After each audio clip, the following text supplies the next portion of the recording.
திருமணமாகாத தலைவர்கள்: அன்னை தெரசா அவர்கள் இறக்கும்போது வயது 87. இவர் கடைசி வரை திருமணமே செய்து கொள்ளவில்லை. அண்ணா ஹசாரே இவருக்கு வயது 85. இவரும் இன்னும் திருமணமே செய்து கொள்ளவில்லை. உத்தரப்பிரதேச முதலமைச்சர் யோகி ஆதித்யநாத் இவருக்கு வயது 51. இவரும் இன்னும் கடைசி வரை திருமணமே செய்து கொள்ளவில்லை. வாஜ்பாய் அவர்கள் இறக்கும்போது வயது 93. இவரும் திருமணமே செய்து கொள்ளவில்லை. ரத்தன் டாடா அவர்கள் இறக்கும்போது வயது 85. இவரும் கடைசி வரை திருமணமே செய்து கொள்ளவில்லை. ராகுல் காந்தி அவர்களின் வயது 53.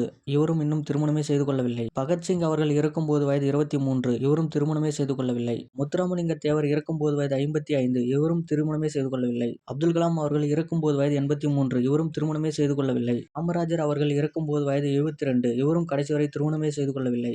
மாயாவதி அவர்களின் வயது 67. இவரும் இன்னும் திருமணமே செய்து கொள்ளவில்லை. ஒடிசா முதலமைச்சர் நவீன் பட்நாயக் இவருக்கு வயது 76. இவரும் இன்னும் திருமணமே செய்து கொள்ளவில்லை.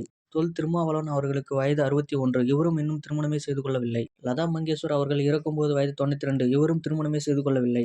அஸ்ஸாம் மாநிலத்தின் முன்னாள் முதலமைச்சர் சர்பானந்தா சுவாமி அவர்கள் இவருக்கு வயது 60. இவரும் இன்னும் திருமணமே செய்து கொள்ளவில்லை. ஹரியானா மாநில முதலமைச்சர் லால் கட்டார் அவருக்கு வயது 69. இவரும் இன்னும் திருமணமே செய்து கொள்ளவில்லை. சுவாமி விவேகானந்தர் அவர்கள் இறக்கும்போது வயது 39. இவரும் திருமணமே செய்து கொள்ளவில்லை. மேற்கு வங்க முதலமைச்சர் மம்தா பானர்ஜி அவருக்கு வயது 68. இவரும் திருமணமே செய்து கொள்ளவில்லை.